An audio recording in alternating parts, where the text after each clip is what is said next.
Welcome to the Imperfect Dads Podcast. This is your host, Devin. We believe dads care deeply about their family and kids, but they don't always have a space to discuss what their life looks like. Our podcast is a space for dads to discuss the ups and downs of fatherhood and how they feel like they're holding it together or how they're not. Thank you for joining us for this episode. On this episode, we have a musician, Chris Broach, who you might know from his bands such as Braid, Sunset, or the Firebird Band. I talked to Chris at the end of the summer. Chris has 3 kids like I do, and we both were at the end of summer entertaining 3 kids, which, if you've ever been the primary parent during the summer for your kids, by the time you get to August, it's a whole different world. Popsicles for breakfast, all that good stuff.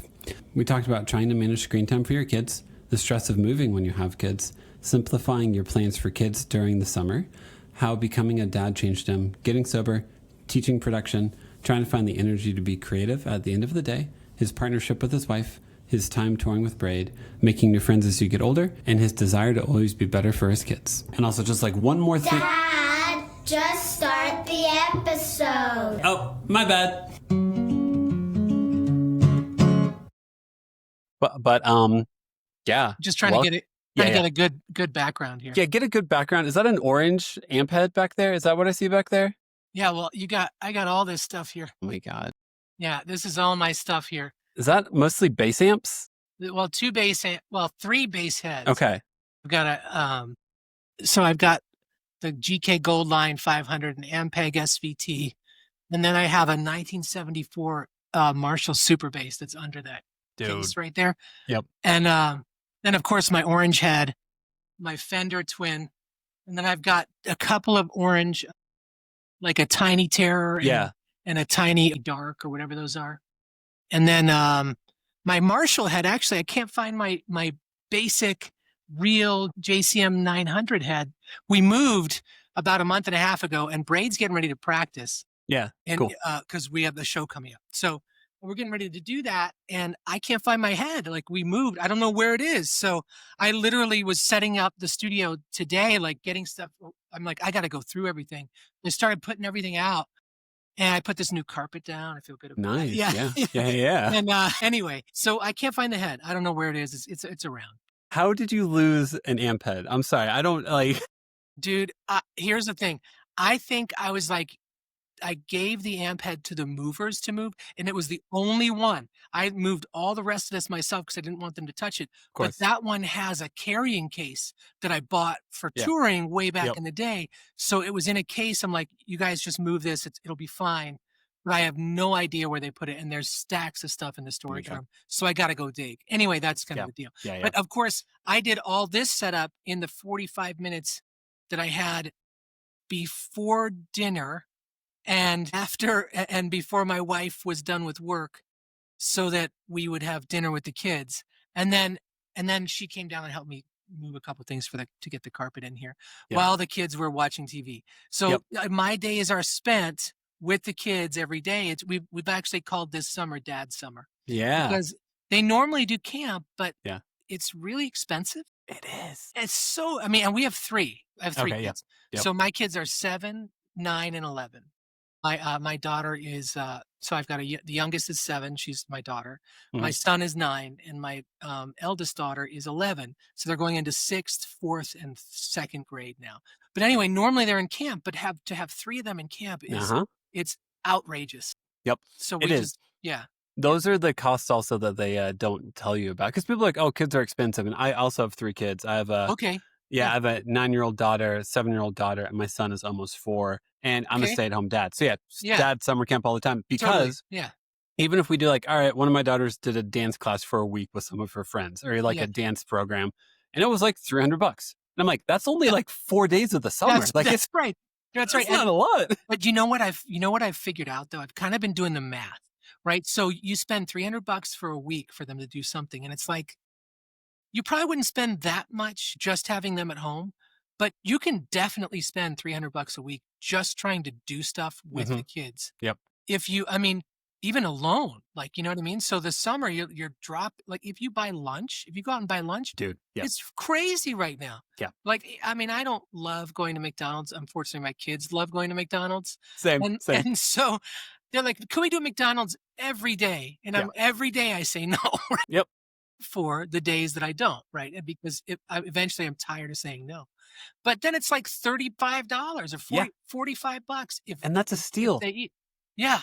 And you're like, dude, what happened to the like $5? You know what I mean? I don't get it. I mean, I don't either. actually I get it, but Yeah. we don't need to go into politics. Yeah. I know why people like profits, and that's a different podcast. Totally. But yeah, no, well, I'll do that too. Where like, I live in Denver. I'm in Denver suburbs, Okay. and we're like 45 minutes away from like the zoo and the science center and all that. So if we Totally. go, I either like am packing a lunch for us to eat, or I know I'm gonna drop 40 to 50 bucks on lunch out, or at least we're gonna show up and I'm gonna be like, all right, guys, we're here for an hour and a half. Because if we're here still here at 12:30, you guys are all gonna be jerks because you're hungry. So That's I right. can't do that. That's right. Yeah, and then you got to buy it. What are you going to do? You got to buy lunch. And it's crazy. And then the other thing is too, if like, so what I've been doing, and actually I forgot about this because this is the first year that I've had them home for the summer. I used to stay home with them when they were younger too. Okay. And then I've worked and not worked and toured and not toured and all that stuff. So and now I'm an instructor at the community college. I teach audio production when I'm not doing music or whatever else, or taking care of the kids, right? So I have my summer off, and I'm like, okay, we'll do this, and I'm like remembering all the tricks I had when they were younger, right? I'm like, okay, well, we're gonna get a beach pass because then I only pay one time for the whole summer, and then the beach is free. You know what I mean? The beach is free, so let's go to the beach. So we spent a lot of time at the beach this summer. Yeah, Denver has like or Denver suburbs has like a lot of public pools. So there's like a splash pass where it's like $200 for the summer or something like that. But Yeah. 4 people go into the pool. If we go like 10 times in the summer, it's paid for itself. Yeah, totally. And all my kids are at the age where like they just want to swim. Like they just That's all they want. Yeah. That's all they want. So I'm over here trying to be like, well, what do I do? How do I stimulate you? How do I educate Bubba? And there's like, can I just go outside and jump in water? And I'm like, I need to simplify this a lot more than I realize. I honestly, I beat myself up. I do. I beat myself up a lot because, man, when I'm going to bed or something, obviously we still put them all to bed, right? They're 11. My 11-year-old goes to bed on her own now, Mhm. but I'll tuck her in or anything or everything. Whatever. I'm sorry. I'm losing my train of thought. You're good. You're good. I'll tuck her in. But, like my 9 and 7-year-old, we still lay down with them, read them a story and go to let them go to sleep. Right. And so while they're going to sleep, like eventually when they're finally almost asleep, I'll pull out the stupid phone, start scrolling on Instagram and watching the reels about how bad of a dad I am. You know what I mean? Because they'll be like, oh, have you tried this with your kid yet? Yeah. I'm like, no, I haven't. What's wrong with me? You know what I mean? Yeah. Like it makes me feel so inadequate. But then my wife's always reminds me, she's like, you are too hard on yourself. She's like, kids, if they're happy and they're good, and you don't need to Yep. you need to teach them all summer. Yes. You don't need to because I had this big plan at the beginning of the summer. I mean, I'm not kidding. I drew it out. I chat GPT'd what are 50 activities I can do with kids. And I wrote it all out and I made a grid and we're going to do Mondays. We're going to have this thing. We're going to do quiet reading in the corner from 9 to 11. Schedule it out. Yeah. Totally. And you know what happened, man? None of it. They play on their iPads for 2 hours in the morning. Mhm. I feel guilty because I gave them 2 hours of screen time. And we go do something, but it's a fight to get them off their Sure iPads. is. Yep. Yeah. And then they're like, an hour later, they're like, we're bored. Can I have more screen time? I'm like, no, we're going to go do something. I don't want to go do anything. I just want to play Roblox or whatever it is, And it's like, I feel like I'm failing all the time, but I'm not. I can't be. Not. Everyone's going through the same thing, right? They are. I had to find out with my own self of just to find a pattern because I think a lot of parenting it's not just that you say no, it's just like a delayed yes. So if I wake up and they're like, we want to be on screens, I'm like, no, we have to do something first. We have to eat, I'm not letting you guys on screens until we eat lunch. And then after lunch as a afternoon rest time, then you can get on screens. And they're like, why? And I'm like, honestly, if you guys start the days out with screens, you just ask for screens the entire day. And I don't want, and then I won't be, then I don't like that. So we're not going to do that. You know what? And actually that's the way that it was. And then it changed because we moved. So this summer we moved. This is our new place. I've just been getting the studio set up in the basement. We moved from one suburb of Chicago to another one. Okay. So, and it's a nicer one. We're happy. It's great. Yeah. But in any case, while we were moving, it was like, what am I going to do with these guys? They have nothing to do. So the strains became easy. I'm like, okay, you guys I would give them extra time because I'm like sweating and moving stuff and all this stuff and getting the house ready. And then I kept having to go back to the other house to do a bunch of work before we sold it. I had to clean up and I again, like, There's always something. yeah, well, like I said, I didn't move it. Like I moved all the studio myself because I didn't trust the movers to touch it. No, So I was going there and making, a trip a day for like 2 weeks, moving stuff. Yeah. And it was like, but during that time they were on their screens. But I was the same, and it works so much better to do something first and come home and reward them with screen. Yeah, correct. It's crazy. Yeah. But I mean, it works really well. I know that if I don't do that though, that's all they ask for. Right? Yep. And it's bad. And I know within my own self, like if I start the day out and I turn on the TV for myself, I'm just going to want, like, I never start the day playing video games because that's all I'm going to want to do the rest of the day is like, oh, that was really convenient. That was really nice. Totally. This makes life a lot easier to zone out. Let's do this instead. But you can't, right? Even you can't. Even if you did, they're going to come get you. They will. Dad, what are you doing? No, what are you doing? Well, this is a really violent game, Dad. Do you know we're in the room? Yeah, I do. So I don't until normally my wife falls asleep on the couch between 9:30 and 10. I'm a late night person. And then between like 10 and 11:30 or so, I'll play video games and edit podcast. And Okay, that's good. That's whenever I know I get like at least an hour and a half to yourself, like to not be responsible for something. And my wife will be like, "Why do you stay up so late?" And I'm like, it's just my circadian rhythm or whatever. But also like, it's just I want at least a guaranteed hour of not being responsible for something. And I think I'm okay for wanting that. I mean, I understand. I actually, this is the hard part. The hard thing that my wife and I go through is that she gets off work. She works from home. She works her office is at the bottom. We have a staircase down there. It's at the bottom of the staircase over here. And on the same level as the studio, right? So obviously I can't do any studio stuff during the day. Not so much. And, it's summertime I can't anyway because the kids are here anyway. But she gets off work at 5:30 or whatever time. And I need a break, man. Yeah. I've been on all day with the kids. And even if the last like 3:30 to 4:30, I've been zoning out, and I actually get usually between around 3:30 and 5. I'll do stuff on my computer and do like catch up stuff. Like, oh, let me check my email. Let me do some stuff when they're finally calming down and they'll like watch a cartoon, TV or something.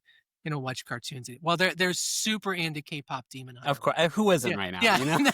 I mean, literally, I thought it was, here's how much into it they are. And I know everyone is, but I thought it was like episodes of a season because they just kept watching it. Yeah. And I'm like, literally, they watched it like twice a day. Yeah. And they still are doing it. They tried to make me sit down and watch it yesterday. I really tried, man. You tried. I really tried. And finally, about an hour into it, I pulled my phone out and my kids are like, don't look at your phone because they want me to watch, Yeah. And I'm like, you guys, I'm sorry. It's not for me. It's not for me. It's so cool. You guys love it. It's great. I got to go do something else now. You guys it was like 7, like they were going to watch the rest of it. Yeah. I went and actually played some video games for an hour. Nice. But that's how my kids are like with like Zombies and Descendants, like those Disney pops. Love Zombies. Yep. Zombies 4, they're into it. And then they went backwards from Zombies 4. Same. That's what my kids did this summer. And the entire time I'm just like, oh, I'm not going to explain to you guys what auto-tune is and how voices don't sound like this naturally because it doesn't matter to you and it makes you happy. And I'm only here to kill joy, apparently. Yeah, that's right. That's right. Yeah. Okay, Dad, we know, Yeah, it's okay. Yeah. Voices don't layer like that normally. We get it. Yeah. Studio guy. Okay, Dad, actually, so here's one cool thing we did. Yeah. They were so excited. We've been doing Dad Summer. So the kids, we were like kind of hanging out and they like wrote a song called Dad Summer. So we haven't recorded it yet because I didn't set up the studio yet, but we're going to before they start, which they start school next week. So I got to get it in. But my son has been playing guitar. He wrote the riff. Cool. He's 9. Yeah. So I played with him. And then my daughter, my 11-year-old, wrote the lyrics. And then my son sings some of it and I sing with them and stuff. But we have to do another verse still. But we're going to do that one. Dude, we've had on so many dad musicians. That's the dad dream, that you actually have like a family jam session. Any dad that's a musician It was is so like, fun. this is the It was dream. like my favorite thing. Yeah, Like, of course. and I'm playing it at their level, right? They're young and everything, Yeah. and very new. My son wrote the riff with his thumb on the guitar on the frets because he can't reach her all the way Because around. his hand is, Yeah, he's not doing bar chords yet. No, not yet. No. Because I got him this Gibson Maestro guitar. Okay. It's like a Les Paul, but it's Cool. $100, right? Yeah. So, or whatever it is. Yeah. Anyway, so he's been playing that, and that's been fun.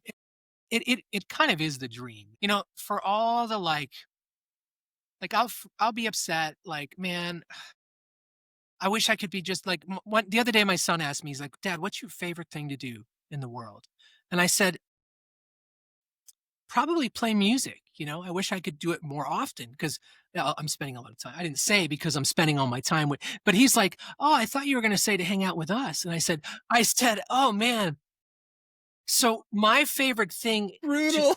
So I felt so bad.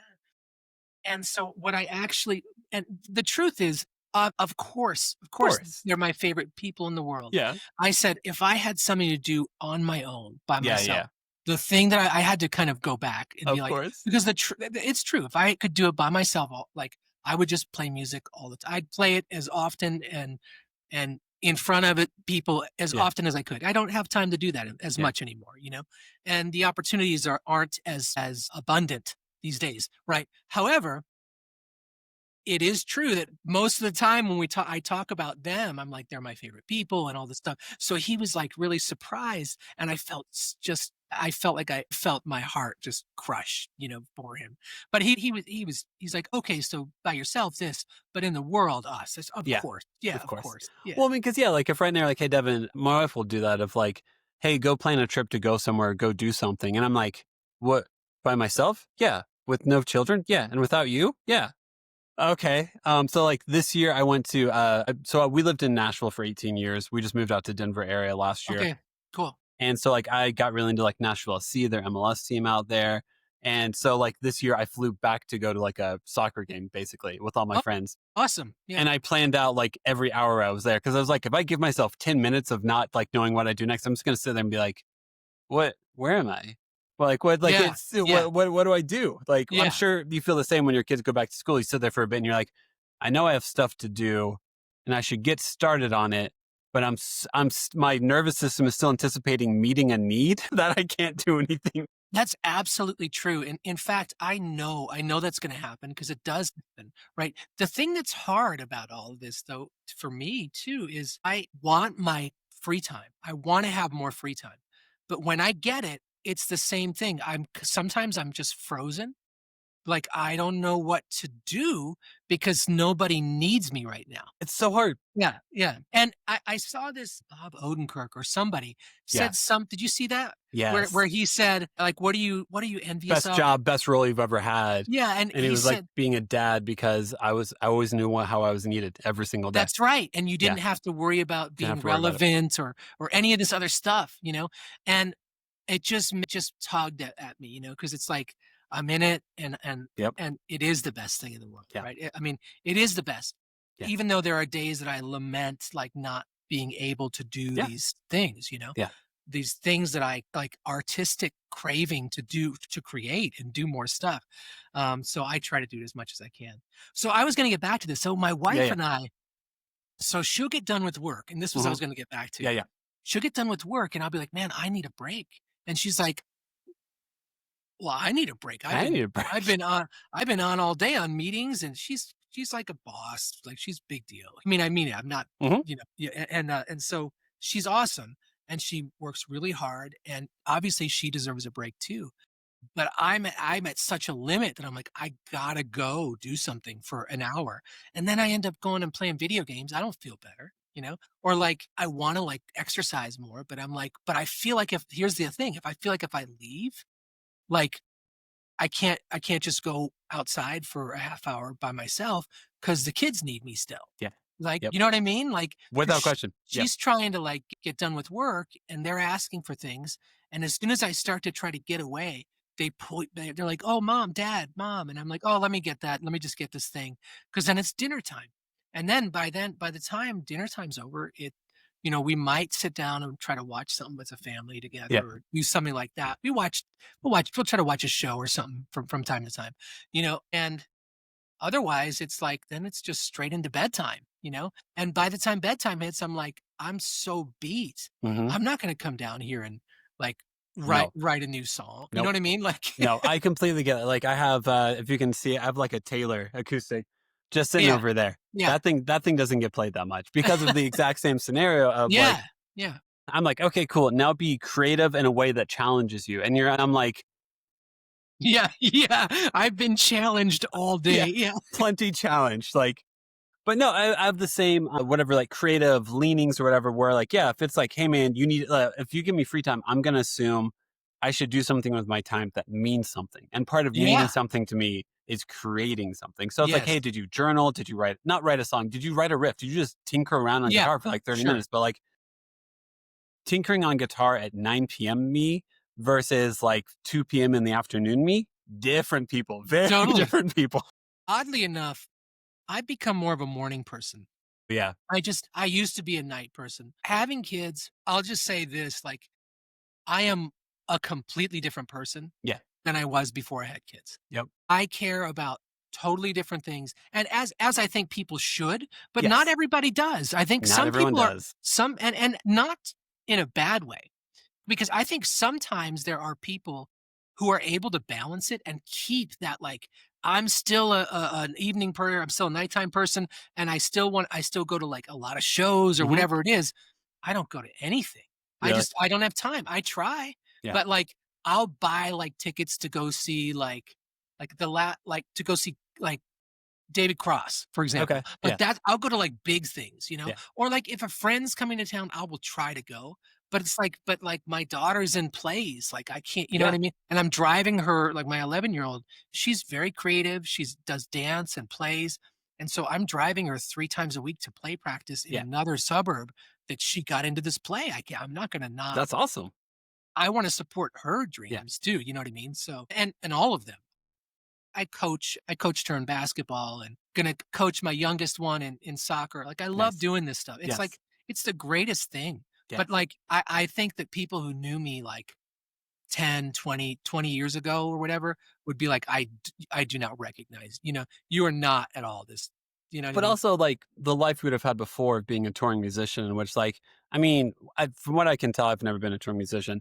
Like your job starts at like 8 or 9 p.m. and you go outside with a ton, or you go out onto a stage with a ton of energy. You leave it all on stage after an hour and a half. And then you like try to calm down before you go to bed, hopefully by like 2 or 3 a.m. Yeah. And Yeah. then fall asleep on a van as it drives to the next stop. That's It's a little right. different. It's a little different life. It's a totally different life. Yeah. And to be honest, that life is I want to play, like, can we play matinee shows, Yeah. please? You know what I Yeah. mean? Yeah. Can Yeah. we Yeah. like Yeah. let's play? Can we do like a PM show? Hmm. Not. I don't want to play at midnight or 1 Mm. a.m. an after party show. You know what I mean?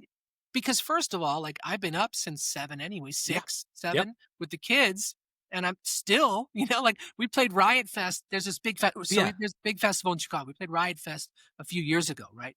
And the morning of the show, like I was doing regular dad stuff, Yeah. and then we drive into the city, sound check, and then I had the kid, like we had the kids in the city. We all like we made a weekend of it. We That's stayed cool. in the city, so I took them all around the city, Yeah. and we went to like Navy Pier Yeah. and did all that stuff, and then we played that night. Like so I had a whole like vacation day with the family, and then that night we did that. And it's funny because Todd Bell from Braid, we went to Japan last year, and he brought his whole family with him. He Cool. brought his wife and 2 kids with him, and they did like vacation stuff the whole time. And every night he'd come and play, and his kids would come. His kids are a little bit older than mine, Okay. like 10 and 12 Yeah. or what they might be like 10 and 13 or 11, 13 at this point. But anyway, so they did that. I honestly couldn't imagine No. having family in Japan for 9 days, like No. that wouldn't work for me. No. But it's a different, what I was going to say, it's really Yeah. different to try to do parenting and be um, it's like, Performer, entertainer. well, to be the guy in the band that people know as that guy in the band. Yeah. Yeah. Yeah. Does that Yeah. make sense? Oh Like, no, I feel without question. Yeah. I put on a different hat. and it's like I have to inhabit a different Conscience. version Yeah. of myself, Yeah. for both, Yeah. right? And they very rarely meet, but the kids got to come see us play. We played Riot Fest. It was outdoors, so they got to be on the side of the stage and see the whole thing, and that was super fun. I love that they got to do that. I love that I got to do it with and then Of see course. Yeah. me. Yeah. Do you play music that much at all, or is your kind of focus now just kind of like community college teaching and just being available to help out with kids stuff as much as you can? So I'm doing some solo stuff now. Okay. I've been writing the last like as much as I can on and off, Yeah. releasing singles here and there. Okay. But I'm actually pretty soon. It hasn't been announced yet, but this could be the announcement. But Yeah. I'm doing just a short mini tour down to Texas. So we're playing solo. And the solo stuff, it's sort of it's not what you would expect as a solo act. I'm not playing acoustic guitar Mhm. and folk songs. I'm playing rock songs with a band. So Okay. it's me and there's a couple guys backing me up, and it's live, rock stuff. So it's so we're playing Austin, Denton, and Houston. Oh, So cool. that's it. That's the first sort of like mini tour to kind of just see, hey, is this working? Is this going well? Let's and also just to kind of get out there and play some of the songs live. So I'm really stoked. It's really, Cool. really. I'm flying down there for the shows and then flying back. So it'll Yeah. be nice. Yeah. Does Braid do that much stuff anymore? Or I know you're saying you're setting up the space for him and everything. Yeah. So no, not a lot. We got asked last year to do. We were in Japan, and then we did that big fest in Vegas. When you were young? No, we didn't do that one. Okay. That's a good one too. Yeah. That was like 2 weeks later. There's the Okay. other Best Friends Forever Fest. That's for, yeah, because that's Pedro's new. playing it this year. Yeah, That's yeah, right. yeah. We played that last year. That was the first year they did it. And then this year we're just playing 2 shows. We Okay. got asked to do a show in Milwaukee it's like this radio station that they Yeah. do like a summer fest every year Okay, cool. in Milwaukee. So we're doing that. And last year Guided by Voices headline. This year we're going to headline. That's cool. And then we're doing and then I'm like, hey, if we're getting together for this show, should we just do a Chicago show? So we ended up asking our old friends band, this band Castor, to come play. Okay. They were a band from Champaign back in the day also. And actually the crazy thing is we didn't even know this, but Polyvinyl is releasing their whole catalog, and Cool. it literally just came out like a couple days ago. Nice. With their whole catalog. So it kind of it worked out, so yeah, so that's cool. So we're just doing 2 shows this year. And then we kind of just like, if someone asks us to do something, we might do it. If we feel like doing something, we'll do it, but we're not writing anything new or Okay. anything. No, not now. I mean, Yeah. I never say never, but we're it's fine. Those guys are actually doing some Hey Mercedes stuff. Are they doing cool? Yeah. Because I was going to tell you that how I found out about Braid was because I listened to every band that was on Vagrant. So I, of course, found Hey Mercedes and then like found the page. I was like, by the way, this guy used to be in a band named Braid. So like, I was like, oh, look at this. Now I'll listen to Braid a lot too. Yeah, cool. Hey Mercedes was the gateway drug. Well, I have to credit them though for like keeping people coming back to Braid, because they have a very similar sound, because it was 3 guys from Braid, not me. I went on, which is fine. I mean, it was not the greatest breakup. We kind of were done with each other at the time, but it's all that's water under the bridge now. Sure. Yeah. But I went on and did other stuff, like, different kind of, I wouldn't call it different, but more electronically tinged music. Gotcha. Yeah. Using drum machines and trying Synths. to do more experimental stuff than what we were doing. But that was some of the break too. But anyway, this is not parenting. So, no, but also like I used to listen to the Get Up Kids a lot, and I know like in like 2003, 2004, Matt Pryor was like, "I'm just done. Like this isn't fun. Like I'm good." And like they've now rejoined. They play shows. They're on this big tour. But like whenever you're in your early 20s, you've been like not pigeonholed, but everyone like I couldn't imagine being in a band in the pop punk, emo, indie, whatever scene. And whenever you're like, I'm going to create something to people, like it has to sound like this or we'll despise you. And it's like, what do I do with that? That's what happened. That's what happened to me. Whenever you started having kids, where were you like in your career? Because I know like by then Braid had was kind of, I don't think Braid was making music whenever you started having kids. Were they? So we had just done, my wife and I got married in 2013. Hey, we did too. Oh, you did? Congrats. Okay, cool. Um, Braid started practicing again. Bob and I were DJing together, long story Cool. short. Yeah. And so we decided we just wanted to start doing some music again. We tried to start a new band. We're like, now let's just do some Braid stuff. So we started writing some new stuff. And that was 2010. We put out something in 2011, an EP Yeah. that Jay Robbins recorded here in Chicago. And then my wife and I got married. Braid was writing new music. We were doing we were writing a whole new album because Yeah. we put out we in 2013 I think we recorded that album because it came out in 2014. Braid was doing like a big resurgence at that time. We wrote a whole new album, put it out on a different label, recorded it with Will Yip, who was like kind of big, getting bigger at the time, this producer guy. Okay. And so yeah, I remember it was a weird time though, right? Because I was newly married and we were starting a tour cycle, Yeah. right? And then we had a kid the next year, right after the new record came out. I remember being on tour 2 times that made me think, "What the fuck am I doing?" Yep. I remember being in New York, waking up in the van, Mhm. waking up in the van Yeah. after a night of just drinking, heavy drinking. Braid had played a show.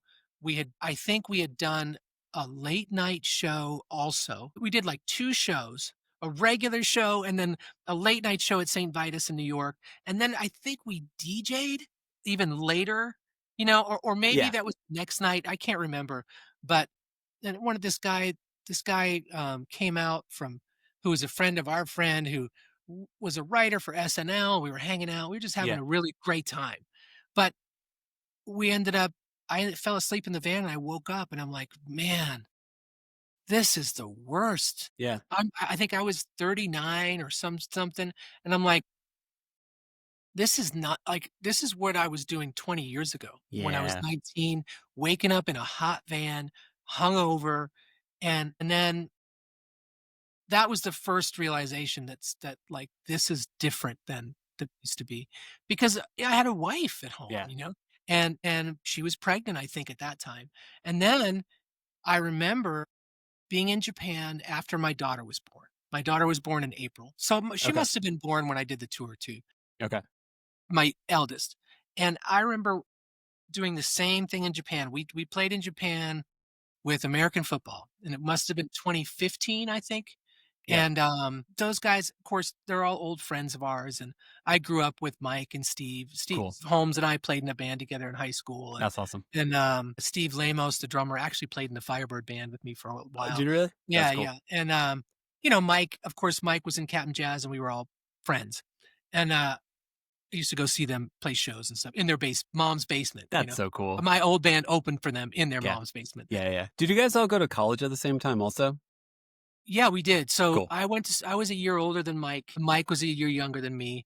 And then Tim and Vic and Sam were a year older. But Tim and Vic, I don't know where Vic and Sam went. Tim, I think, went to somewhere in Chicago. But Cool. Mike came down to Champaign where we all Yeah, that's what I thought. Okay, Yeah. cool.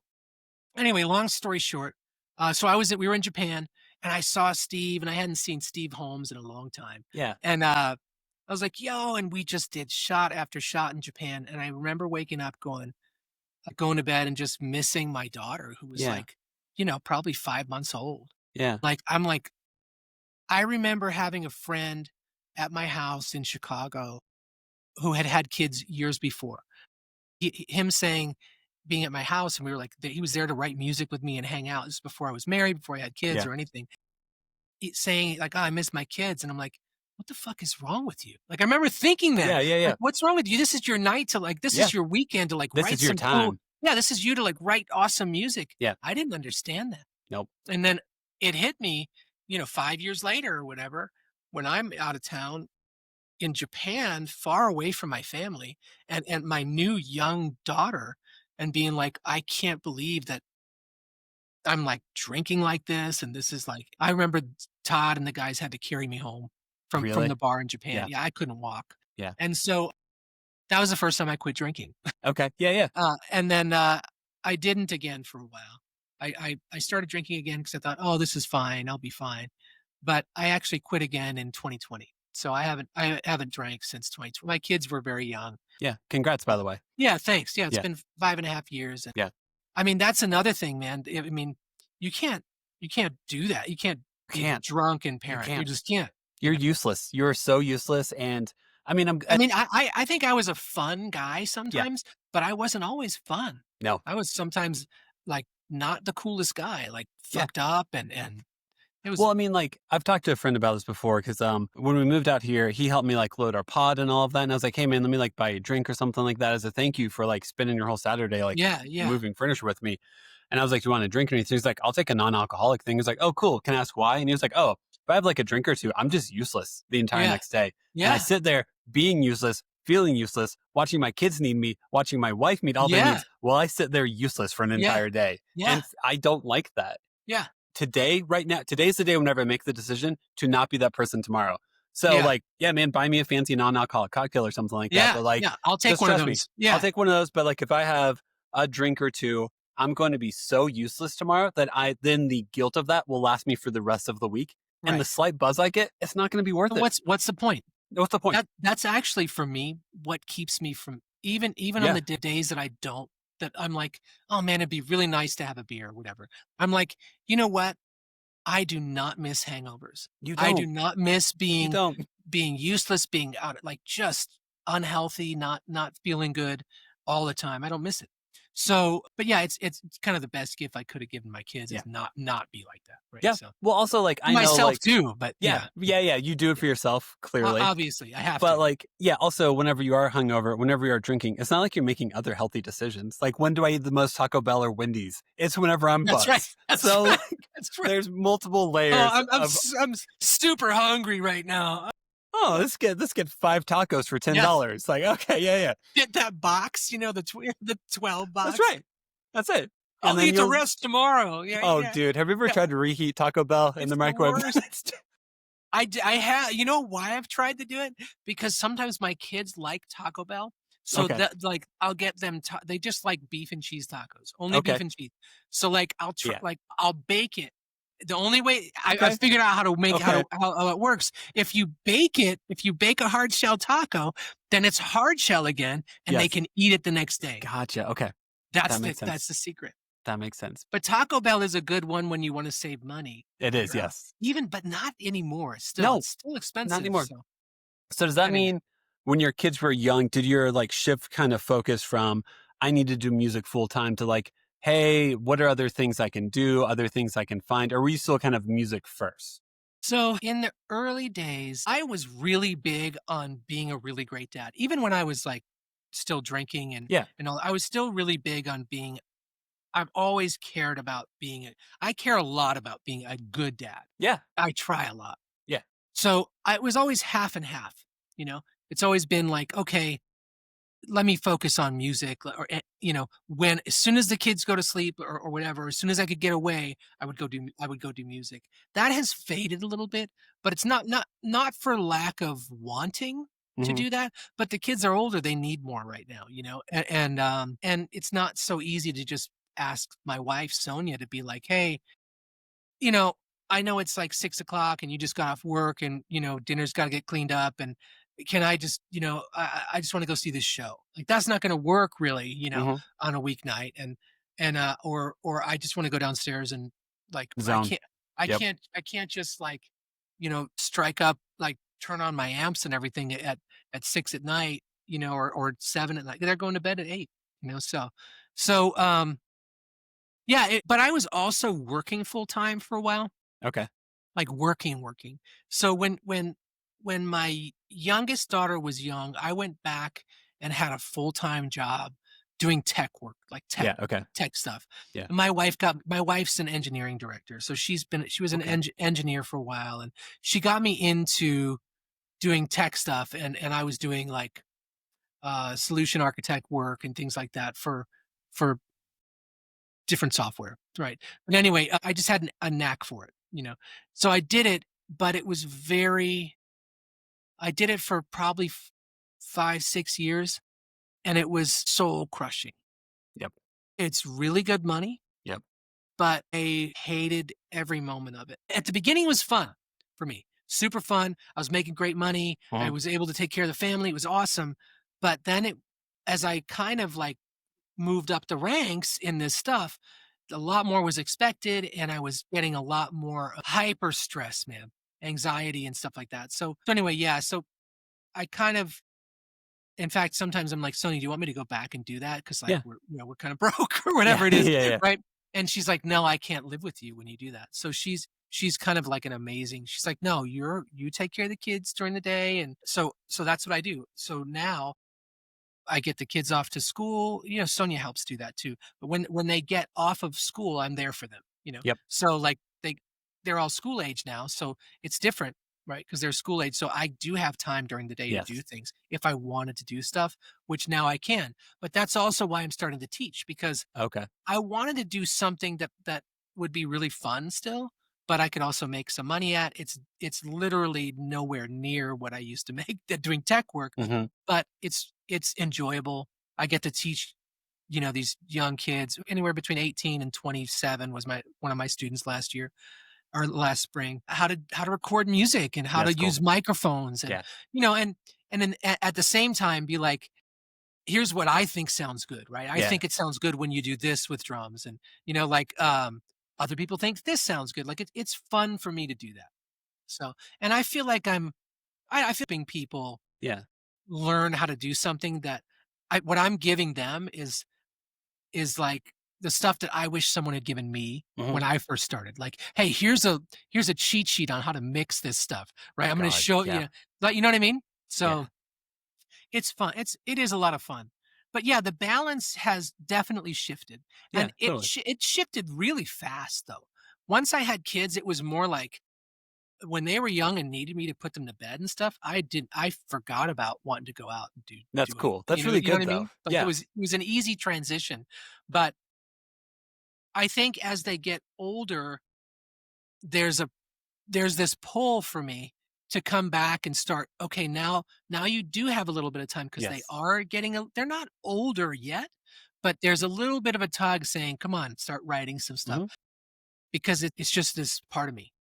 I mean, like the Start and being the creative, yes, So yeah. and I mean, one, I wanted to say, I'm glad that you saw what your kids' needs were and prioritized that over yourself. Because even as Absolutely. we hinted at, like, I do know dads, I do know people who are still like, no, I need to get this need met. And I'm like, no, this is all temporary. Like me being even a stay-at-home parent, like, you know what? This is like, Exactly. it's Yeah. temporary. This is I've not got my entire I've got identity. It's not time. my whole world.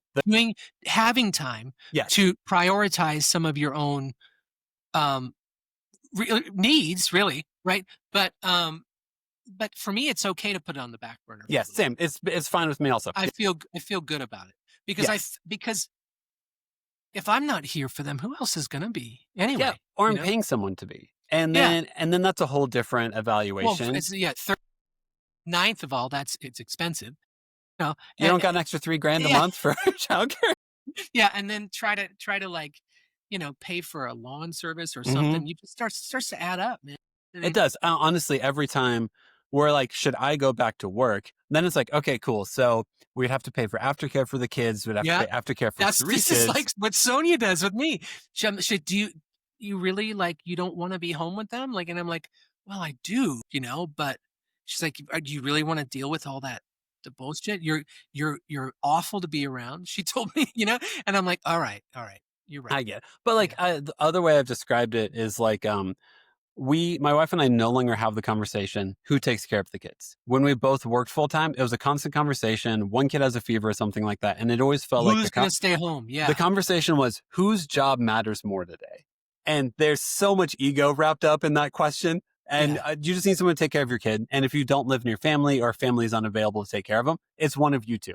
So you're looking at each other and being like, well, I can shift this meeting to this time. I can just cancel flat out on this person, but then I have to make that up later. So whenever I'm working still at 10 p.m. tomorrow night, don't Right. be pissed at me. Right. And I'm like, I don't want to go back to any of those conversations. I'm Yeah. good. Yeah. I'm good.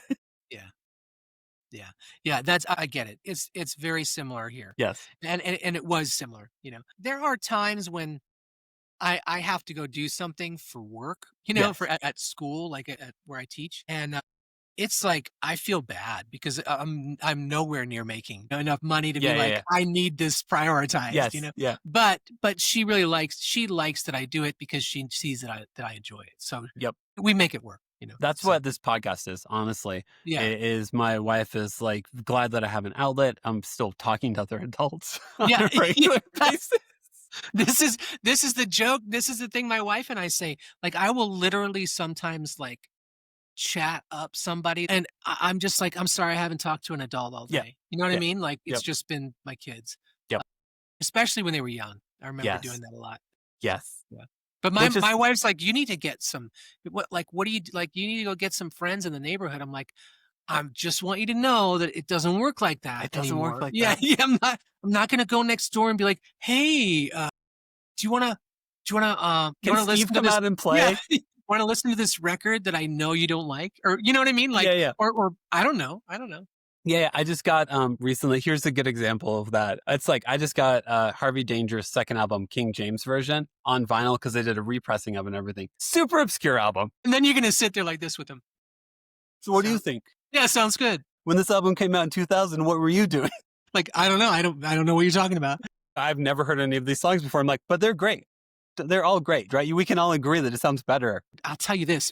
This guy I know who does artwork for bands and for other stuff. He posted on Facebook. He started this thing. He's like, oh, so if anyone wants to know, I've been running this dad group of like dads who we all had, I don't know if he had a son or whatever, a kid the same age, and I think he lives in Colorado actually. Okay. It might be Boulder, but Ooh, anyway. nice.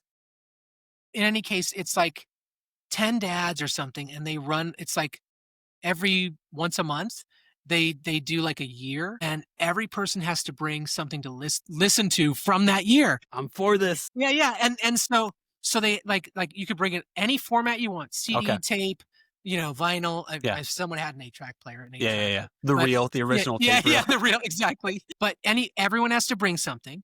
Yeah. And they just listen to all the stuff. And he's like, sometimes it's a single, sometimes it's an album, sometimes, and then we just talk about it. That's it. We just drink beer or whatever they do, Yeah. But it sounds cool, but I don't know how to start that. I think maybe there are some guys in the neighborhood that I could maybe start this with, but it's not like, and it's not like you don't just go knock on the door. You don't. And be like, I want to start this group. You're just weird. You're just a weirdo. Yeah. Well, also like that's the thing that we end up talking about on this podcast quite a bit is like, how do you maintain male friendships as you get older? Because like our parents didn't really do it either. Our parents mostly worked a full career, retired, and then maybe if they went to church, they had a church community. Yeah. Like that's about it. Yeah. Well, my dad, I think we went to his work parties. Yes. Like that was, I remember we'd go to because he was a chemist and he worked with a bunch of guys, and it was it was cool, but like we knew that his chemist buddies and his friends were the guys from work. Yes. You know what I mean? Because that's how here's what I'm trying to figure out. Let me, is that still how people are friends? Because I grew up making friends in a much different way, I think, than most dudes, right? Yeah. Because I was out there going to shows and it was about being an artist and performing and meeting other people who like to do the same thing. Yeah. And definitely not like just throwing down about sports or anything like that. And there's nothing wrong with it. I played sports. Yeah. All that stuff, but it just wasn't my scene. And so I have a hard time, I think, just getting down with anybody, regular guys, you know what I mean? In general. So, and for the most part, who you meet when you're bringing your kids to schools are regular dudes who like, is it that they go to work and meet their friends at work? Like, I don't know. I don't know how it works anymore. I don't know either. I just know like if I'm around, how I normally make friends is if I'm around someone and like they make eye contact, I'll see if they will strike up a conversation and just like say hi, right? I say hi and how's it I mean, going? I'm a friendly guy too. I do. But then I lose it after a while. I think if it trails off, it's like, okay, I still have, I'm only 38, so I still have the belief that everyone has depth. It's just trying to figure out the combination of questions in which they'll actually share some of that depth. Okay. Well, I'm not always proven right. Really? Okay. But that's I was going my to ask, like optimism. does this help with that? doing this? Absolutely. Yeah, absolutely. Yeah. No, because I mean, you're a stranger to me. We've never met each other before. We've never talked to each other. Sure. And we're going to sit here and talk for an hour and be like, hey, man, let's just talk about life. Yeah. I believe there's always like a Venn diagram where we like intersect in some way. So the not goal, but the hope is to find in what ways do we believe in the same world? Because I can find ways in which we don't. Sure. Yeah. Well, totally. I can definitely find that. That's the first thing I can find with most people. Yes. And I try not to do that. I'm actually, I'm pretty affable, man. I can get along with most people. But then there's just that, that I feel like the problem with, okay, I'm going to get into this. Let's do it. I feel like the problem with society in general right now, not getting into politics, is because the problem is if I do, it's going to be bad. So yeah, you're just going to go just jump off the cliff. I'll just walk out of the room. You'll keep talking for another 30 minutes. Right. So what I was going to say is iPhones, man, iPhones. Because if you're in a waiting room, like I've been in waiting rooms with like other dads, like I was in a waiting room with this guy 6, 7, 8 times while our daughters were doing dance together. And he looked he was dressed like a cool dude. He looked like a cool dude. And we just didn't chat because he was looking at his phone or I was looking at my phone. And it's like, that's not how people were meant to be. You weren't meant to be looking down at your phone all the time.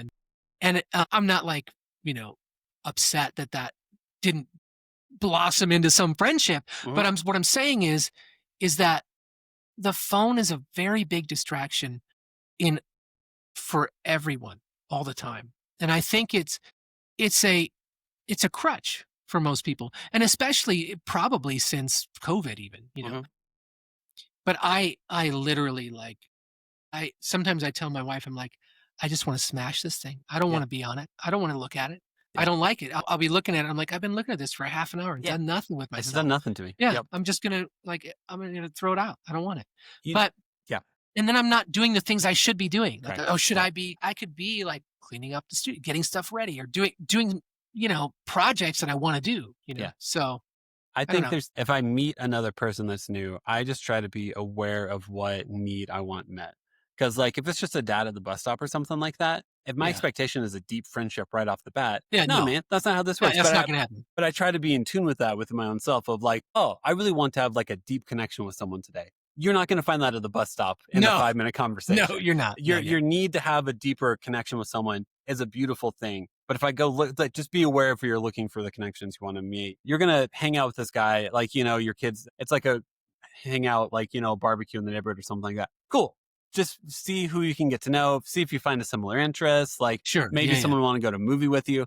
But if I'm looking for a lifetime friend, that's be aware of that, because I think that's also part of it is what expectation have you set for yourself with making new friends. And right. So are you trying to make your new best friend in the world? Yeah. Or are you just trying to be like, hey, maybe we can take our kids to the place together sometimes. Exactly. Yeah. And chat about some stuff. Yeah. And can you be a good hang? That's requirement number 1, which is vibey and obnoxious as hell. It's is this person a good hang? No. Right. Cool. Then I don't know what to, I don't know what to do. Then why am I even worried about it? Right. Exactly. Yeah.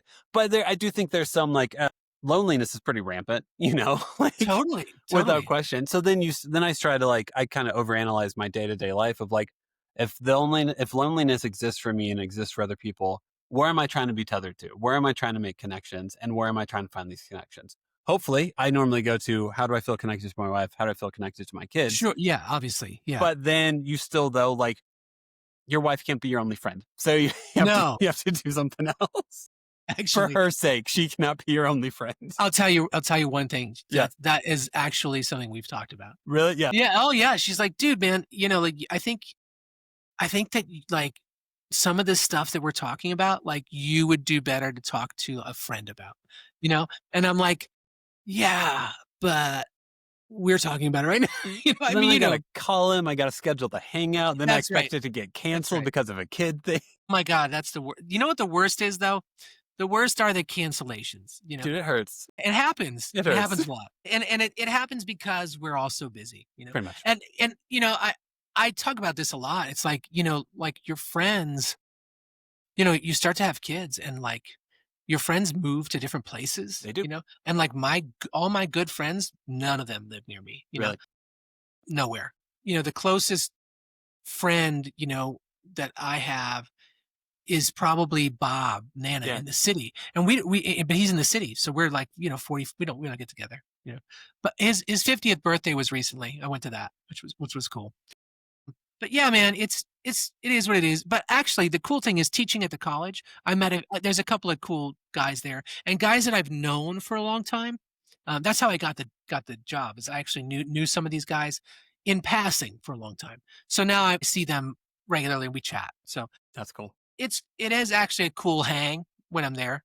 And that's the other cool thing. That's the other piece of that is I get to go somewhere and be with other people who are art. I work in the art department. So it's with other art people who are into cool shit, Yeah, exactly. One of the guys plays in a band, and it's a cool band that plays in the city. They're guys I've known for a while. And yeah. Well, also, I mean, if you're teaching production stuff, that's also like production is so creative. Like I love discuss. Like I'm trying to teach. I studied music production at Belmont. Did? Yeah. Oh, cool. Yeah. So like I'll teach my kids about panning all the time. Be like, okay, listen to the two speakers. Do you see how the drums are over here? Do you hear how like if you were sitting at piano, the higher parts are in the right? Like try to pay attention to all this stuff. Yeah. And like we do exercises like that in my class. Yeah. I nerd out about that. Like my favorite. Okay, I'm just gonna give one nerdy example. If I'm like trying to explain panning to someone, I always reference the song "Her Majesty" by the Beatles, which is the last track on Abbey Road, because it starts in one speaker and slowly transfers during the entire song to the other speaker. I didn't even know that. Yeah. You need to. Well, you probably actually like have friends and talk to people, so that's probably. Yeah. I do show though, like I show like older like 60s records, like Cream and stuff like that, like because the drums are mixed fully in the right speaker, or the left speaker. I mean, I'm looking at it from this way. The stage left. Yes, it's right there. It's all on the left side. And I'm like, does this sound like how you would mix this now? We talk about that stuff because obviously you wouldn't. You wouldn't. Would it?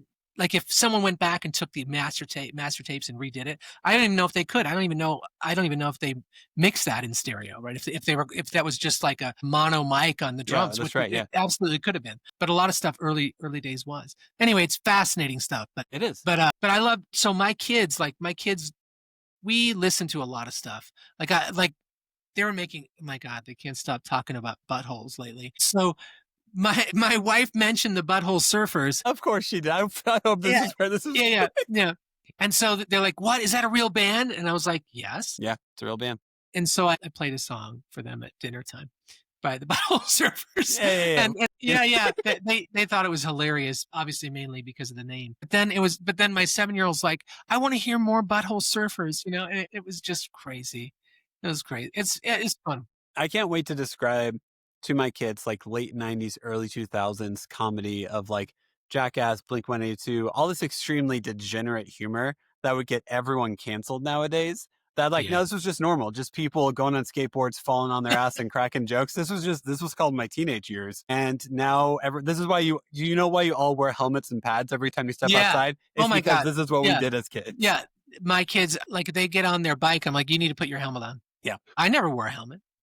Yeah, but that's why they're putting helmets on. That's right. Because I hurt myself a lot. Yeah, so many times. There's like, we're like, if my kids are like, why do I always have to wear a helmet? It's like, because it's a miracle I'm still alive. That's why you're wearing well, I tell them, I'm like, dude, I got hit by a car and I flew over it and landed on my head. It's not cool. Yeah, it's not. And then they're like, what? Really? They're fascinated because they think dad's cool, right? Yeah.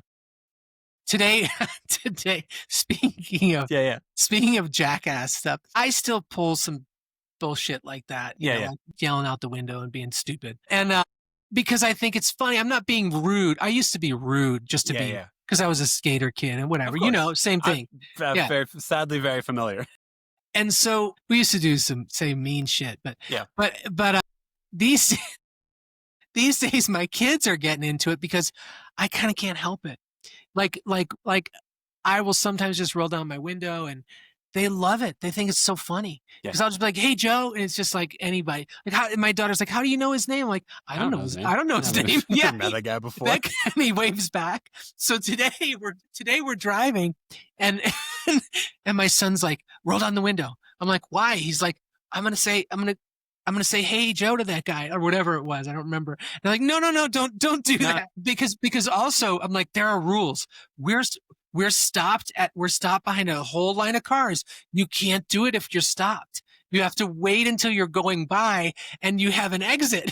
You have to limit your consequences. That's right. And then of course we got into the Burger King line because they talked me into it. Yeah. Yesterday. The whole plan was to sing BK, have it your way, your rule. When we got there, BK. yeah, have it your way. And so literally all of us did that. And the Burger King dude was so happy. He gave us all crowns, That's awesome. Yep. Burger King crowns. And then we had to go to Taco Bell because one of the kids didn't want Burger King. Because that's what I'm doing. The thing. That's I'm doing that. Yeah. So we the plan was to sing it to the Taco Bell dude. Yes. It's so dumb. It's so dumb. And my son's like, Dad, I'm not going to be a part of this. He took his crown on his 9, took his crown off, and he rolled up his window. And as we pull up, because he's getting so scared. Yeah. He's like, I don't want to be assaulted. That's what he said. I said, they're not going to. I don't think that's going to happen here, man. They're not going to assault you. But it was so funny. It was so funny. And then it obviously, the buildup was much better than the delivery. Oh, no, without question. So fun. We do a lot of in the car. Like I made my kids watch like a Goofy movie, like the original 1994 movie. And there's a song in there called On the Open Road, which has a bunch of different vocal parts. And at some point in time, by watching this thing too, they're like, okay, Dad, you have to sing the Goofy part. This kid's singing the Max part. They're singing all the girl voices. This kid's singing all the other parts. And it's like a whole thing where like, I'll be like driving like, Dad, you're not singing Goofy's part. And I'm like, oh, okay, sorry. I was trying to merge. Like this is all really cute and inclusive. Right. But in Gorsh, I'm trying to do the voices at the same time, but I'm also trying to not kill anyone at the same time. Obviously, yeah. My daughter, my youngest one, was telling me to make up a meme today. And I was like, I don't know what memes work. Yeah, I don't know what you mean, but also you kind of can't tell if it's going to be good or bad and if it's going to catch on. Yep. And she's like, well, no, like this. And then she was just saying crazy stuff. And I'm like, I can't believe that my kids are so funny. Like they're so funny and they're just like I am. Yeah. They're 100%. For better and worse. Yeah, exactly. My wife's like, they get it from you, Yeah. like, and it's not bad, but it's, yeah. I've always had a crazy sense of humor. And so, they have it and it's so funny. It makes it I'm so delighted every time they do something that's actually very funny. Yeah. It's delightful. My 4-year-old or almost 4-year-old has started to learn that jokes are funny. So, or that he can make everyone else laugh. Yeah. And so he's now at the phase where like he'll say something and we'll all laugh because it surprises us. And then he'll just repeat it for like 3 days. Of course. As soon as you laugh at it. Oh, then you're done. They keep going. They keep going. Forever. Yeah. That's one of my favorite parenting moments also is whenever your kid says something that's hilarious and you and your wife, if whoever laughs first, the other one can't laugh. Like if it's in a serious moment and your kid says something funny and you're like, and then my wife smirks or smiles and I'm like, now I can't laugh. We both can't laugh. Then they get all the power back in the conversation. I can't laugh now. Damn it. And it's so hilarious. And it is the worst when your wife and you or whatever are in the car and someone says something and you both look at each other and you both try not to laugh. Yep. Because they'll use they'll use it. They'll use the phrase or whatever it is that they're saying in the correct manner. Yep. And it's so funny that they did it, but they can't say that or whatever it is. They're not supposed to know that yet. That's right. And so it's like, I just look at Sonia and we both laugh for a second very quietly and then turn around, I'm the enforcer, obviously. Yeah, I'm too. Yeah. You just have to be, Yeah. I mean, I don't think it's like that with everybody, but in our family, I have to be because, boy, they sometimes they'll just be like, Sonia will tell him, my wife will tell him to do stuff and they'll just be like, one of them will just be like, no. I'm like, you have to, your mom told you, That's not going to turn out well. Yeah. No, I mean, like that's, and also my wife also works full time. Yeah. And is breadwinner, all that stuff. also don't want to put her in a position in which after she just dealt with bullshit all day long that supports the entire family, to have her come home and have to like, she's more than willing to enforce stuff at home. I'm sure your wife is also. Yeah. But yeah. like, you've already, like, whenever you manage people, you're basically dealing with children all day long. So That's basically what she says. I think we had this conversation very recently. She's like, I'm managing these kids all day long, like it feels like, right? Hmm? And then, well, here's this crazy thing. Her office is at the bottom of the stairs, and if we're at home and the kids are running around up there, like if they yell at the top of the stairs, we can hear them. And so I know she's on meetings all the time. Yeah. So I'm like, you guys, like, you gotta stop. sometimes we have neighbors over and they'll play too, and they'll run through the house. And I'm like, everybody has to go outside now because Sonia, if sometime my wife has a couple of times like put herself on mute and got off the camera and been like, if I hear another word, like that's Yep. it. I'm like, oh my God, we are in so much trouble. Yeah. And in that moment, you feel, my wife hasn't had, she's only had one. I feel bad, and So but bad. at the same time, I don't know. Like, I don't know how to can't control it. Yeah, Yeah. I can't. Yeah, I'm trying. There I'm was trying. one time my middle child, my middle or set, like other daughter, was like crying about something because like a kid had taken a toy away from her, and we were in the basement, her office in the basement, but around the corner. Yeah. And she like paused, and like my daughter was like hyperventilating, crying, like one of the like throwing a fit crying. So she like paused the call and came out, like, everything okay? And I was like, I've actually got this. Like, this is all like, it's part of the process. Yeah. She's already communicated. That's right. That's that right. she's mad. And my only other option is to physically pick her up and put her upstairs. I'm not there yet. So just know I'm sorry this is happening and we're downstairs, but I can't, the only escalation I have left is physically dragging her out of the room. And that changes this mood a bit. Yeah. Well, then it's going to get worse, right? Oh, yeah. Yeah. And then, and also it should. If someone physically picked me up and took me out of the room because they didn't like how I was acting, I'm not going to act nicer. Yeah. You're not going to be happy about it.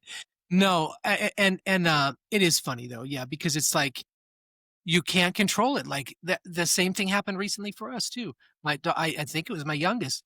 When my youngest gets upset, she screams. Yeah, that's fun. She just screams, like just outright blood curdling scream. She's 7. So she has a scream jar, like a swear jar. Really? So she has to put a buck in it. Now I don't know where she gets all her dollars, but there's a few bucks in that scream jar. I have a swear jar. Okay. Yeah. So we gave the kids, and I decided she needed a scream jar because, and the scream jar is for everyone, but it's really for her. That's awesome. Because she just loses it when she gets mad. She screams. So sometimes I'm like, her name's Dahlia. Sometimes I'm like, Dahlia, I'm going to take away your iPad now because we have to go do this thing, but I do not want you to scream. I have to like set those expectations, man. We're going to talk it out. Yeah. We're going to talk through this. And then like my eldest will, Violet, my 11-year-old will come in and she'll be like, Violet or Dahlia, Dad said you have to get off that. So, cause we're leaving to go do this thing. And I'm like, exactly. I'm like, Violet, I have told you, I don't want your help. I've got it. It is less helpful. Yep. It makes it worse. Yep. When you do that. And then my son, of course, when Dahlia screams, he's like upset because it's like throws him off. And then he yells, Dahlia, stop. And then then she's upset because he's yelling at her. And I'm like, okay, everybody to your rooms, what I mean? Like, and then everybody leave everybody alone, like nobody's talking to anybody right now. Yeah, that's fine. My oldest is like that also, where we ask her to help a ton because she's the oldest. She has the best comprehension of things happening. Yeah. And then she'll sit there and be like, you're supposed to be doing this. And I'm like, stop it. Like, yeah, I have to tell mine, you're not the police. You're not the police. Here. Stop it. You're not the police of people. Like Mom and I have it. We're doing this, and she doesn't do it out of any other. I think she's just doing it to help, Yeah. But also, I mean, she also doesn't want them to get something she doesn't have. Absolutely. Right? So it's like, well, it's because I mean, traditionally, firstborn is always like the biggest rule follower. And so it's almost like it's like goes against their moral code of like, well, you were told to do this and you're not doing it. And as our parents, they're the authority figure. You have to do it. And it's like, correct in all forms. Yeah. Delivery. Let's talk about tone. That's right. That's right. That's not how they're going to, that's not going to work. Yeah, Right. yeah, yeah, yeah. Exactly. Yeah. Yeah. So anyway, Chris, how we end every episode is we ask every guest a series of 5 questions. They're kind of like Okay. fun icebreakers. You have a chance Yeah. to think about them. So the first question is, did you have any backup names for your kids? Like for all 3 of your kids, are there any names you almost named them? Dahlia is my youngest. She was going to be Freya. Freya? As in like, is that like a Greek god?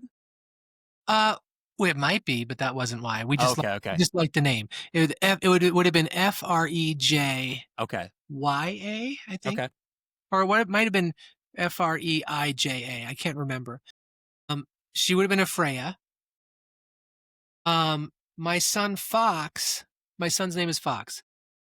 He did not have a backup name. That we just knew he would be Fox. And then Violet's my eldest, and I do not think she had. I think we toyed around with the name, another flower name. So Okay. our 2 girls are flowers, Dahlia Yes. and Violet, and my son is Fox.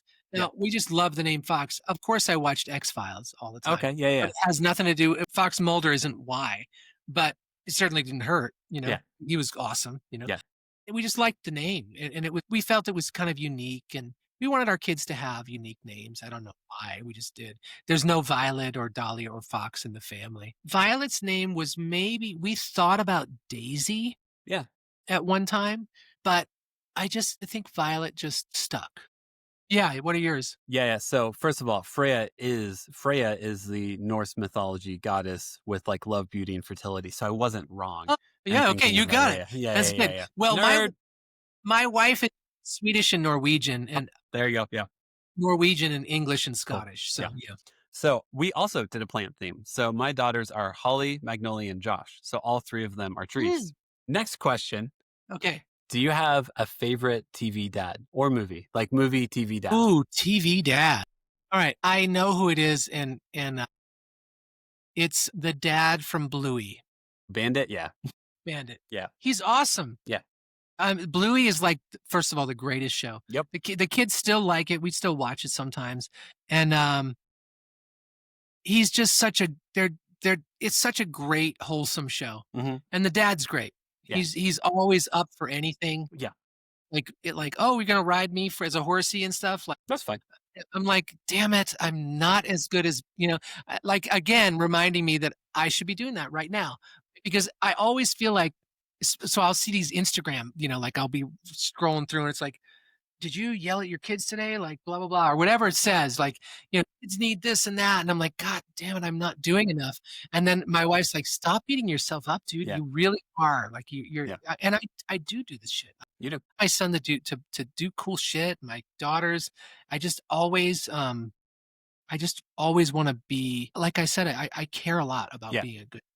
So someone framed Bandit for me once that I think was a great way to frame it. Bluey episodes are only 8 minutes long. So like Bandit's being a great dad for 8 minutes. I can be a great dad. That's great. That's a great way to frame it, right? I can be awesome. I don't know about the rest of that day for Bandit, but I know for those 8 minutes, he was a great dad. He was perfect. That's right. That's right. Okay, next question. You probably don't have one, but I still have to ask. Do you have a replacement curse word? Like whenever you want to curse around your kids, do you have a go-to one or do you just say the curse word? Usually I just say the curse word. However, I will say farts sometimes. Yeah. Farts. Yeah. Like if I'm like gonna say the F word, I will be like farts, like that. That you slide into. I'll slide it in. Yeah. If I'm being conscious of it, Yes. which I try to be, not usually. I try to be. Yeah. I'm with you. Next question. Do you have a favorite kids toy or activity? Like what's the favorite thing you like to do with your kids? Man, that's a hard question, because honestly, I would think that they probably really enjoy swimming with me, and I do too. My favorite thing to do with my kids is to see them happy. My son likes he likes now to go to the batting cages, the baseball. So I've been taking him to that, and it makes me happy to see him be enjoying things. I care that they're happy. It's a, again, simple, different man. thing. Like if we're on vacation and the kids are happy, Yeah. I'm happy. Yeah. And I think you said this earlier, but sometimes we do this thing where we don't go on vacation. We'll just go get a hotel nearby and go to the pool. Yeah. And then we do that. We'll Makes just them do so that happy. for fun. Yeah. Just to be out of the house for a night, for like a weekend night. Like we're not going to go to town this weekend. We're just going to go to this hotel and swim in the pool, and they can go in it as much as they want, and it's awesome. Yeah. And you know this, kids, they only want a pool. They do. Yep. Yeah. I think one thing you can't anticipate from having a kid is just how much you have to simplify so many elements of your life, because I've overcomplicated every damn element. Oh my gosh. Dude, me too. I'm like, all right, we got to do all these things. Tomorrow we're going to do this. And then really they just need a pool. They just want a pool. Yeah, they just want a good pool and a good hang. Some s'mores. Yeah. You know Maybe what I mean? some candy. Like, they want some candy. a Happy Meal, a pool, Yeah. and some candy. That's awesome. And then last question, I'll mix this one up a little bit. If you had to give any piece of dad advice or anything like that, if you had a friend who's about to have a kid or something like that, if you had one piece of advice to give them as they're about to enter into that journey, what would you tell them? One piece of advice, huh? Yeah. I can also ask a different question. If you're like, oh, it's too big that's too big. It is a big question. I mean, I always tell people when they're going to have a kid that it's the greatest and scariest thing that they're going to do. Right. Yeah.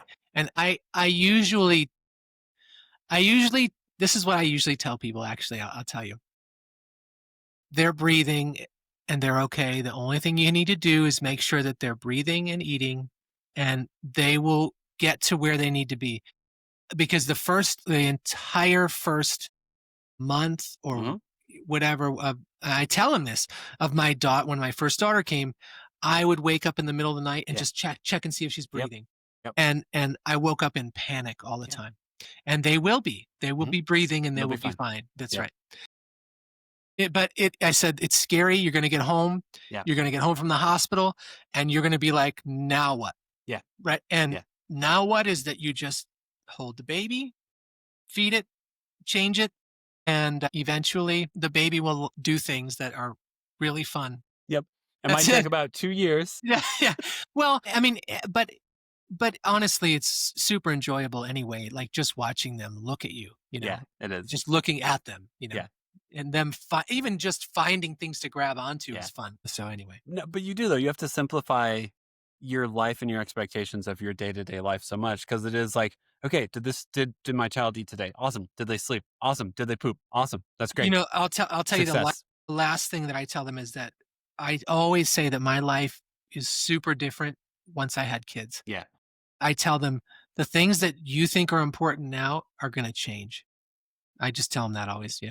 And also that you can't predict what it is, because everyone's like, oh, you'll change. And you're like, cool, I'm sure I will. But the ways fatherhood changed me versus the way I expected fatherhood to change me are very different things. I mean, I don't even know what I expected, but I certainly didn't expect to be, I didn't expect to be as different as I was. Yep. Yeah.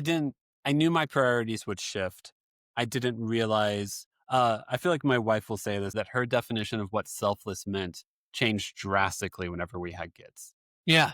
What you have to give of yourself every single day just is so drastically. I thought I understood what intentionality and selflessness was, and then I had kids. Yeah. I'll tell you what, I don't think that I understood selflessness until I had kids. Yep. I don't think I understood it at all. Nope. I had a notion. I had a vapor. Sure. I had an idea of what that should look like, but it didn't apply to me. It didn't apply to me. Nope, not at all. But it 100% applies now. Yes. Yeah. Very much so. Last thing for you is just moment for self-promotion. If you want to follow you on Instagram, if you're going on tour, where to find your music, all that good stuff. Yeah. But they can follow me at just chrisbroach.com. chrisbroach.com is my website. You can find everything about me there. Plenty of stuff about Braid and the Firebird Band and all my other bands, Sunset. At Chris Broach on Instagram. I think, at Chris Broach on TikTok. I think it's at Chris Broach. I'll look you up later and follow you on TikTok. But anyway, I don't do a lot on TikTok, mostly Instagram. I do post some stuff. And then, that's it. I mean, you can look that stuff up. You can always find out what I'm doing. I'm going to be touring again soon and writing some new stuff. Nice. And hopefully some more awesome stuff to come. I'm working on a couple of other creative projects that I'm not ready to announce yet, but there's some really cool stuff that I'm excited about that I'm going to do, but it's going to take time to develop. So yeah, that's cool. But yeah, man, thank you. Kind of like, as we were already saying, like the ability to just kind of like shoot the shit with another dad is something that I can't guarantee in my day-to-day life. And it is one of the joys of this podcast is just sit here and be like, dude, did your kid do this today? That's insane. Cause I can't always guarantee that I'll have the opportunity. And it's really lucky and nice to be able to relate to dads just about life, because we're all in this together. We're all figuring it out. So why not laugh about it together? Love it. I love it. It was awesome. I really enjoyed it. Yeah, I really appreciate it. Really appreciate your Thanks, time. And I'll follow up with you. All right, man? All right, man. All right. Thank you. Yeah. Bye. Thank you for listening to the episode. Make sure to follow us on Instagram at the Imperfect Dads Podcast, and make sure to subscribe and rate us 5 stars wherever you listen to us, such as Spotify, YouTube, and Apple Podcasts.